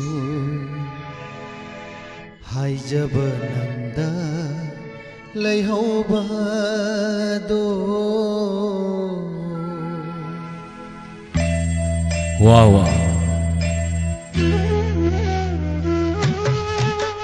Hainingba kayasu haijaba nanda laihauba do Kainaba numita pirang piroy nana yenghubado kayara khali kau thuk lagi kau bangamde thawai di lai hure nusi nangi nanakta hainingba kaya haijaba nanda laihauba do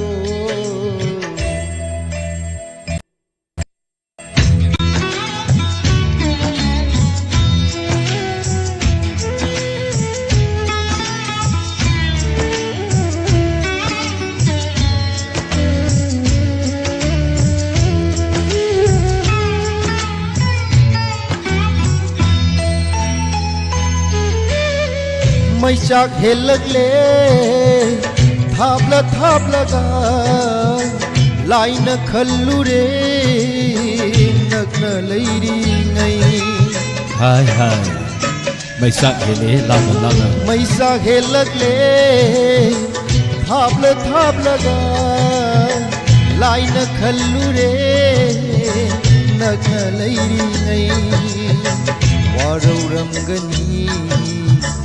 Nangi thamoina nungum kallaba aigi thamoibu nagabliba pirangi lamandi migugi piranga ꯊꯤꯡꯂꯒꯦ ꯉꯁꯤꯗꯤ ꯍꯥꯏꯅꯤꯡꯕ ꯀꯌꯥꯁꯨ ꯍꯥꯏꯖꯕ ꯅꯪꯗ ꯂꯩꯍꯧꯕꯗꯣ ꯀꯥꯏꯅꯕ ꯅꯨꯃꯤꯠꯇ ꯏꯔꯥꯡ ꯄꯤꯔꯣꯏꯅꯥꯅ ꯌꯦꯡꯍꯧꯕꯗꯣ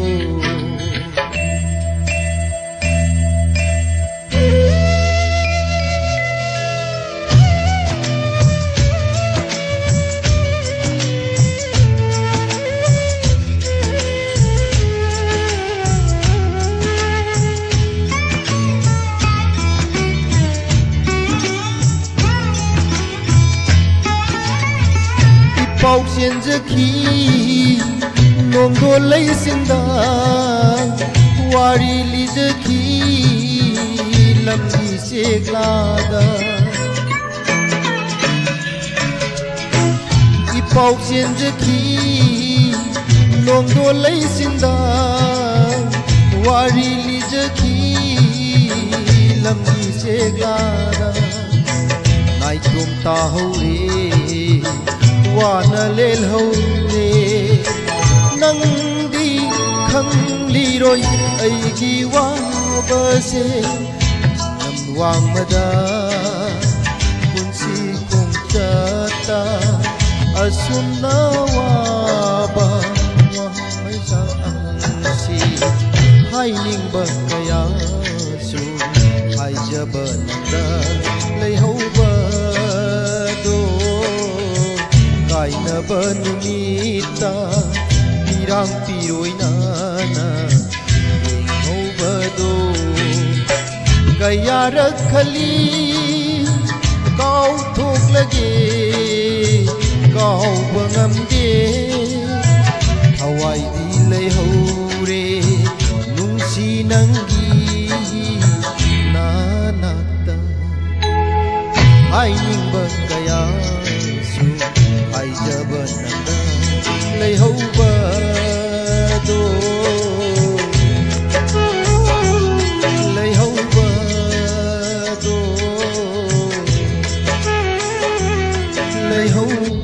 ꯂꯩꯍꯧꯕꯗꯣ ꯏꯇꯥꯎꯒꯤ ꯊꯃꯣꯏꯁꯦ ꯂꯣꯏꯅ ꯀꯥꯏꯔ ꯃꯥꯜꯂꯦ ꯏꯇꯥꯎ ꯇꯥꯎ ꯈꯪꯗꯦ ꯄꯨꯟꯁꯤ ꯍꯥꯏꯗꯨꯅꯤ ꯃꯥꯅꯤ ꯃꯥꯅꯤ ꯑꯃꯨꯛ ꯅꯣꯛꯄ ꯑꯃꯨꯛ ꯀꯞꯄ ꯃꯗꯨ ꯃꯤꯑꯣꯏꯕꯒꯤ ꯄꯨꯟꯁꯤꯔꯣꯟꯅꯤ ꯏꯇꯥꯎ ꯄꯨꯟꯁꯤꯁꯦ ꯄꯨꯟꯁꯤꯔꯣꯟꯅꯤ ꯍꯥꯏꯇꯥꯔꯦ ꯑꯃꯨꯛ ꯀꯞꯄ ꯃꯤꯑꯣꯏꯕꯒꯤ ꯃꯄꯣꯛꯅꯤ ꯍꯣꯏ ꯑꯃꯨꯛ ꯋꯥꯕ ꯑꯃꯨꯛ ꯅꯨꯡꯉꯥꯏꯕ ꯑꯃꯨꯛ ꯀꯞꯄ ꯑꯃꯨꯛ ꯅꯣꯛꯄ ꯍꯣꯏ ꯀꯅꯥ ꯑꯃꯅꯁꯨ ꯑꯃꯨꯛ ꯑꯔꯥꯡꯕ ꯄꯥꯝꯃꯤ ꯀꯅꯥ ꯑꯃꯅꯁꯨ ꯑꯃꯨꯛ ꯑꯏꯪꯕ ꯄꯥꯝꯃꯤ ꯀꯅꯥ ꯑꯃꯅꯁꯨ ꯑꯃꯨꯛ ꯅꯣꯛꯄ ꯄꯥꯝꯃꯒ ꯑꯃꯨꯛꯁꯨ ꯀꯞꯄꯤꯃꯤꯗꯣ ꯏꯇꯥꯎ ꯑꯗꯨꯅꯅꯤꯅꯦ ꯏꯇꯥꯎ ꯑꯩꯈꯣꯏꯅꯤꯅ ꯑꯃꯨꯛꯁꯨ ꯇꯞꯍꯟ ꯑꯃꯨꯛꯁꯨ ꯂꯥꯡꯍꯟ ꯍꯣꯏ ꯑꯄꯥꯝꯕ ꯊꯨꯡꯅꯕꯒꯤ ꯃꯌꯥꯝ ꯄꯨꯝꯅꯃꯛꯀꯤ ꯍꯥꯏꯕ ꯇꯥꯔꯦ ꯍꯣꯏ ꯊꯥꯒꯠꯆꯔꯤ ꯊꯥꯒꯠꯆꯔꯤ ꯃꯌꯥꯝꯕꯨ ꯃꯌꯥꯝ ꯑꯃꯨꯛ ꯄꯨꯝꯅꯃꯛꯅ ꯍꯟꯅ ꯏꯇꯥꯎ ꯊꯥꯒꯠꯆꯔꯤ ꯖꯤꯕꯟꯒꯤꯗꯃꯛꯇ ꯈꯨꯕꯥꯛ ꯍꯧꯅ ꯈꯨꯕꯤꯗꯨꯅ ꯏꯇꯥꯎꯕꯨ ꯊꯥꯒꯠꯄꯤꯔꯛꯄ ꯄꯨꯛꯅꯤꯡ ꯊꯧꯒꯠꯄꯤꯔꯛꯄ ꯍꯟꯅ ꯍꯟꯅ ꯊꯥꯒꯠꯆꯔꯤ ꯊꯥꯒꯠꯆꯔꯤ ꯊꯧꯔꯝꯒꯤ ꯃꯈꯥ ꯆꯠꯊꯖꯔꯛꯄ ꯃꯊꯪꯒꯤ ꯀꯣꯂꯔ ꯂꯧꯈꯠꯆꯒꯦ ꯍꯜꯂꯣ ꯍꯜꯂꯣ ꯇꯔꯥꯝ ꯅꯣꯛꯆꯔꯤ ꯃꯤꯡ ꯂꯩꯐꯝ ꯍꯥꯏꯕꯤꯌꯨ ꯁꯥꯎꯂꯦ ꯑꯩ ꯊꯥꯡꯃꯩꯕꯟꯗꯒꯤ ꯊꯥꯒꯠꯆꯔꯤ ꯊꯧꯔꯝ ꯁꯔꯨꯛ ꯌꯥꯕꯤꯔꯛꯄ ꯀꯔꯤ ꯃꯊꯦꯜ ꯆꯥꯕꯤꯔꯒꯦ ꯉꯁꯤ ꯏꯔꯣꯝ ꯆꯥꯖꯔꯦ ꯊꯥꯒꯠꯆꯔꯤ ꯊꯧꯔꯝ ꯁꯔꯨꯛ ꯌꯥꯕꯤꯔꯛꯄ ꯉꯁꯤꯒꯤ ꯁꯟꯇꯣꯛꯆꯔꯤꯕ ꯏꯁꯩ ꯁꯛꯅꯁꯩ ꯊꯧꯔꯝ ꯑꯁꯤꯗ ꯀꯔꯤ ꯏꯁꯩ ꯁꯛꯄꯤꯒꯅꯤ ꯑꯣꯖꯥ ꯖयꯀꯨꯃꯥꯔꯒꯤ ꯏꯁꯩ ꯑꯃꯇꯪ ꯃꯇꯧ ꯇꯝꯖꯔꯛꯀꯦ ꯈꯨꯗꯣꯜ ꯇꯝꯕꯤꯁꯤ ꯍꯧꯖꯔꯒꯦ ꯅꯪꯒꯤ ꯌꯥꯏꯐꯅꯕꯇ ꯈꯜꯂꯤꯕ ꯑꯩꯁꯦ ꯗꯥ ꯇꯧꯕꯤꯔꯦ ꯈꯥꯡꯕ ꯉꯝꯂꯔꯣꯏ ꯅꯤꯡꯉꯝꯗ ꯂꯦꯜꯍꯧꯕ ꯑꯩꯁꯦ ꯅꯪꯒꯤ ꯂꯝꯕꯤꯗ ꯌꯦꯡꯂꯤ ꯅꯪꯕꯨ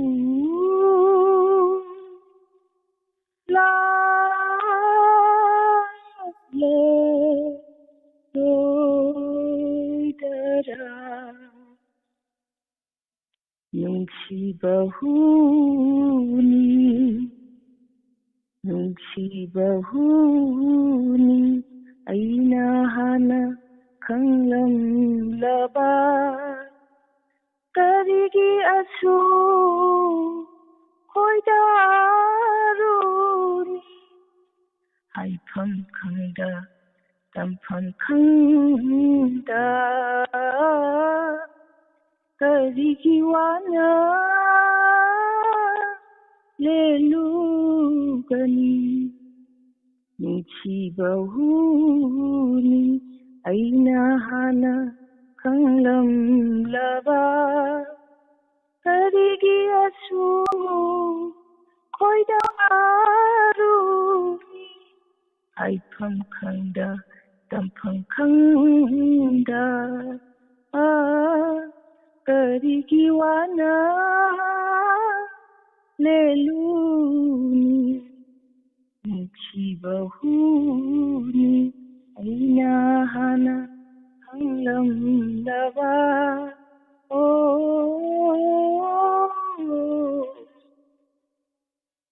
ꯑꯍꯤꯡ ꯈꯨꯗꯤꯡꯒꯤ ꯑꯆꯤꯛꯄ ꯊꯥꯕꯜꯗ ꯑꯍꯤꯡ ꯈꯨꯗꯤꯡꯒꯤ ꯑꯆꯤꯛꯄ ꯊꯥꯕꯜꯗ ꯏꯁꯩꯇ ꯁꯛꯂꯤ ꯅꯪꯕꯨ ꯅꯤꯡꯁꯤꯡꯅ ꯑꯍꯤꯡ ꯈꯨꯗꯤꯡꯒꯤ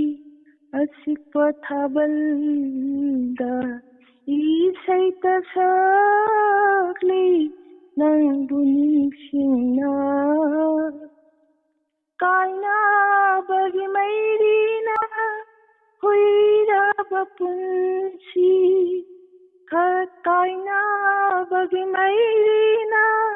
huiraba punsi dekhalaro ahingilikana kaina bagi mairina huiraba punsi dekhalaroi amu ahingilikada nungsibahuni aina hana khanglamlaba karigi asu hoidaruni haithom khangda tamphang khangda karigi wana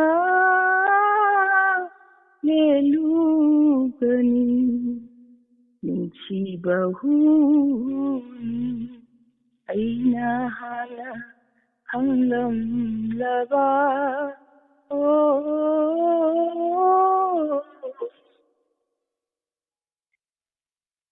kallude oirangani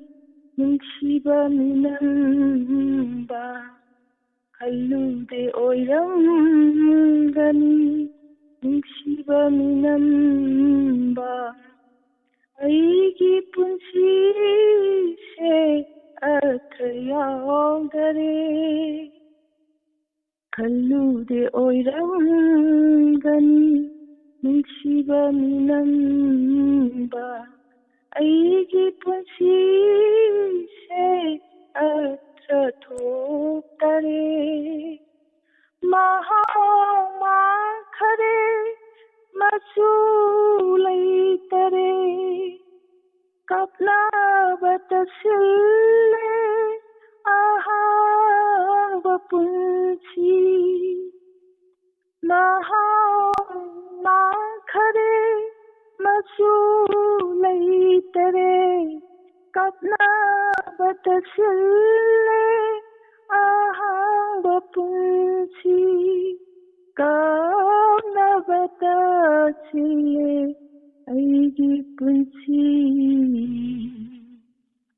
nungsibahuni aina hana khanglamlaba karigi asu hoidaruni haitham khangda तमफम खंदा करगी आंसू करगी वाना खालुगनी नुंसीबहु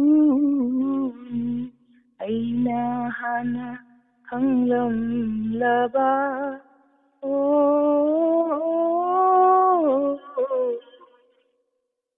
Saluja. Isai fajabam su saktoqpire thorom asibu mapung phanbagidamta taramna oksari thagasari Thagasari sani bisu thagasari Thagasari thorom asigi aroba color kanano yeminasi thorom asigi matung tarakpada santoksagani makal matelgi sei Thank you last caller ni tau kanano yemiu Hello Hello, sir. taramna oksari ming leifam haibiu Sir, ino po siya nagpagundagi amutin ni sir. ngasi sibu kari mathen sabirage Sir, nasidi yendem iromamaga tangong mga tagpere sir. yamna chamna hawa matheni haitare ko Hoy sir. ado thorom sida saruk yabirabani na karamba isai khudon tambidoino Sir, nasidi tabingimba ubera natragana say sakna suyo sir. ngasi isai sakna si oidoba Oo sir, ay asay kantog jabagi tabining bisay na tazagyo sir. mamangi oiramani Hoy sir. Adudi saruk si yaga amne say hayay sa mati hutong ifdon tamdarage sir. hobirasi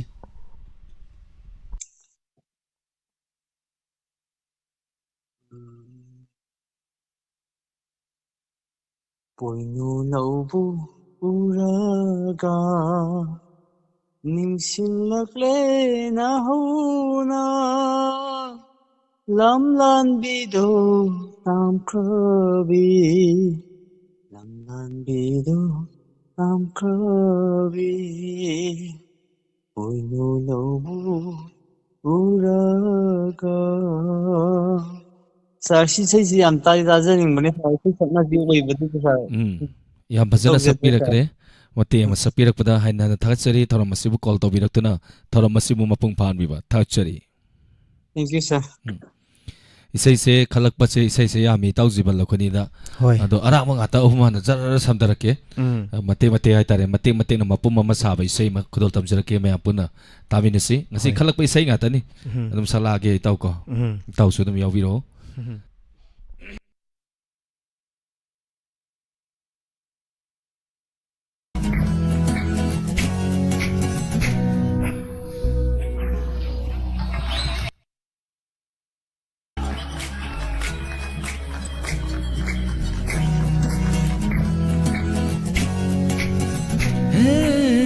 nungsirure aina oi ninglure nangse aitagi nungsirure aina oi ninglure nangse aitagi mitsan nakhiba nang ai numitudagi ngaukrabani thamoy ase haifam khangda nangi natauda nungsirure aina oi ninglure nangse aitagi oi ninglure nangse aitagi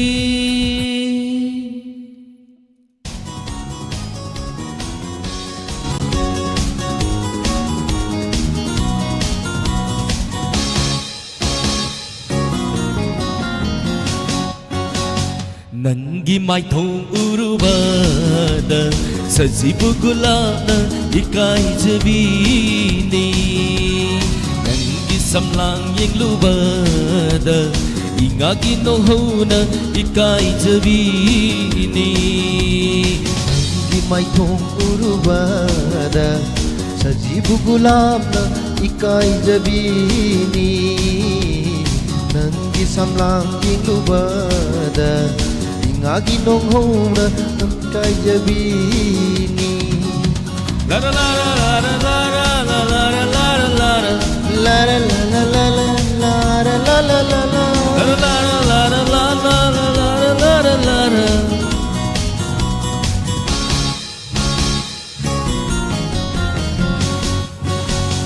Takilay na tsomna na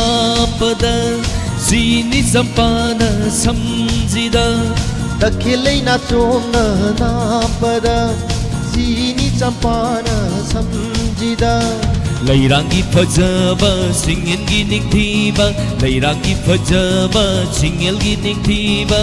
Nuzana pau tangjabini Nuzana pau tangjabini Nangi mai thong urubada Sajibu gulana ikai jabini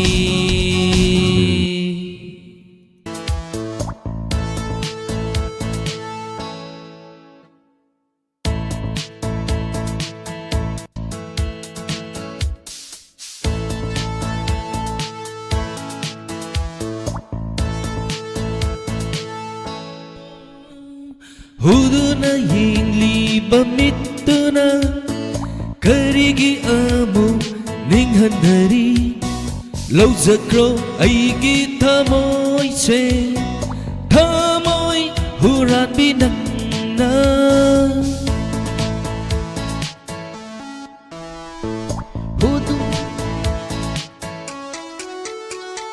Huduna yingliba mituna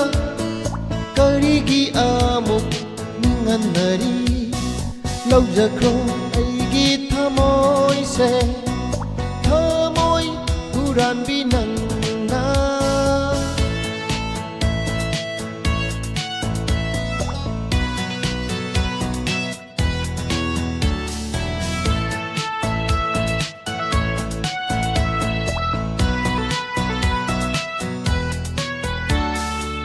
Huna yingliba Karigi amu Lauzakro aigi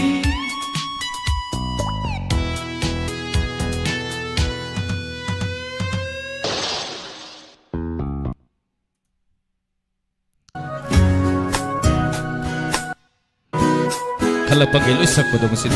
Hoy Rosni Facebook tikhan binak pani sa siguro tabsura ke sige matang nakat lagi tapal matay mag Sigayra thamoy gi matsi singba Susindu na lay hore nung siba Wakat pasungam laroy da sinbat si Kari iposin biram lina kutna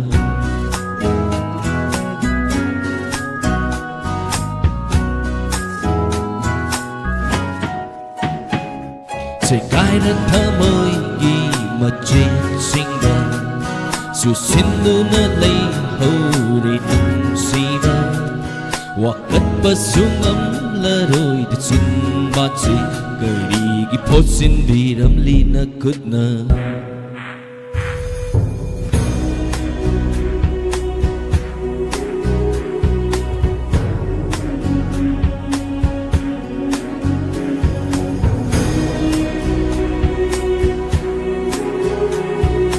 Thank you, Mioy.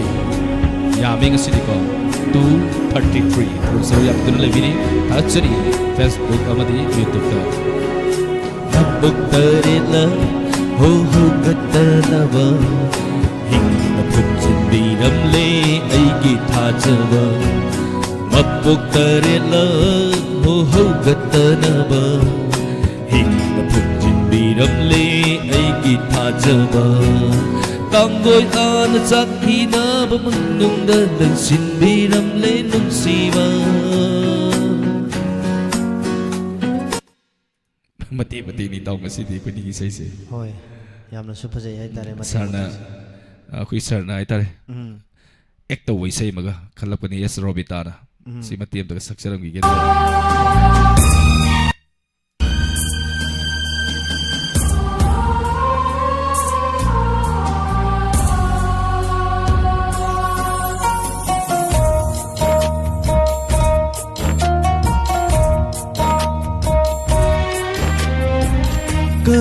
lagi terapan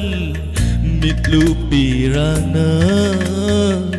lang bantana lapada lagi terapan mitlu pirana lang bantana lapada lay silpomay handuna yang teraglo malemda lay silpomay handuna yang teraglo malemda naito tarapi punsi se may sakang lipi mapukse karam na hinghaw hay bage minog may salat sida kalagi tarapan mitlu pirana lang bantana lapada.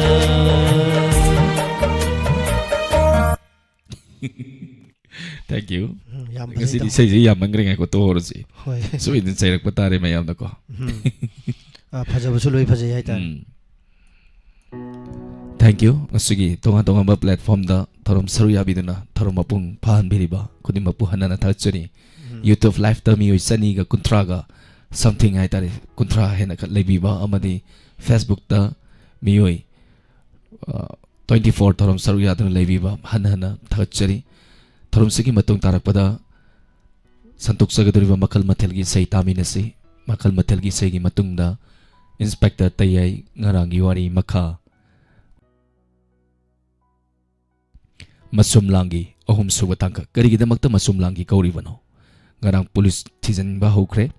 photo thengnakre mayek sengi sengde haibagi wari tawgre ngasi na mukari warakbagi kari wari warakadagi ngasi di soidana maya punna taminasi hojiki unadi miku kradang mayamdagi laptok sage punamapu online sapamamadi jiban nawre manina kurumjai